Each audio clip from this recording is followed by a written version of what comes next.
কি যে রাঁধবো কিছুই যে নেই। তিনি তো মাছ ধরতে গেছে, একটা বড় মাছ পেলে কষিয়ে রাঁধা যাবে। আবার জালে গুড়া মাছ। এতবার জাল ফেললুম, একটা বড় মাছ উঠলো না। খালি গুড়া মাছ। যা পেয়েছি তা নিয়ে বাড়ি যাই। কই গো গিন্নি? তা কি হয়েছে লা, এত চেঁচাচ্ছ কেন? এই নে, আজ এগুলি পেয়েছি। এ কি, এ তো গুড়া মাছ। কেন, কি আশা করেছিলে রুই কাতলা? এই কটা গুড়া মাছ ধরতে আমার সকাল থেকে দুপুর হয়ে গেছে। আর উনি স্বপ্ন দেখছে রাঘব বোয়ালের। যা, এই মাছগুলি ভালো করে রাখ, আমি গোসল করতে গেলাম। দেখ, গুড়া মাছ খেতে আর ভালো লাগে না। যাই মাছগুলি বরং চচ্চড়ি করে গিয়ে, তবে যদি একটু খাওয়া যায়। গুড়া মাছ খেতে খেতে মুখে কড়া ধরে গেল। আমার কপালটাই খারাপ, একটা বড় মাছ জালে ধরা দেয় না।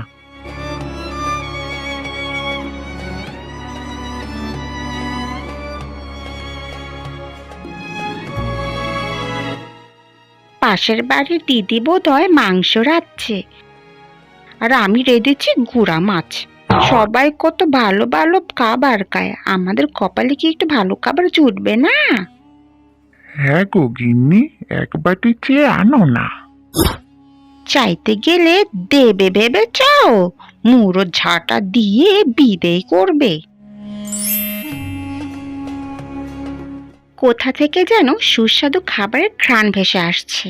পরিরাজ্যে যেতে তো অনেক পথ বাকি রয়েছে, কিন্তু এখন আমার অনেক ক্ষুধা পেয়েছে। যাই দেখি তো এই ঘ্রাণ কোথা থেকে আসছে।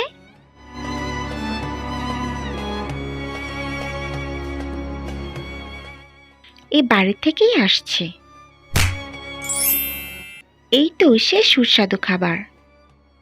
এ কি পরি? ভয় পেও না, আমি রাজ্যে ফিরছিলাম, তখন এই খাবারের ঘ্রাণ আমাকে এখানে টেনে এনেছে। এ তো গুড়া মাছের চচ্চড়ি, তিনি পুকুর থেকে দৌড়ে এনেছে। তা যাই হোক, আমার খুব খিদে পেয়েছে, এই খাবারটা আমাকে দাও। ও মা, এ কি বলছো পরি দিদি? এ চচ্চড়ি তোমায় দিয়ে দিলে আমরা রাতে খাবো কি? আর যে নেই। ঠিক আছে, আমি তোমাদের বর দিচ্ছি, আজ থেকে তোমরা প্রতি রাতে যা খেতে চাইবে তাই খেতে পারবে। বউ, একবার চেয়ে দেখ তো। বলছো? চাই তবে। আমরা পোলাও, মাংস, বড় মাছের মাথা খেতে চাই। এ কি গো, এ তো সব খাবারই চলে এসেছে। তবে আমাদের আজ থেকে আর গুড়া মাছ খেতে হবে না বলো? তবে আমাদের দুঃখ দূর হলো বলো? এরকম আরো নতুন নতুন গল্প পেতে চ্যানেলটি সাবস্ক্রাইব করে আমাদের পাশেই থেকো।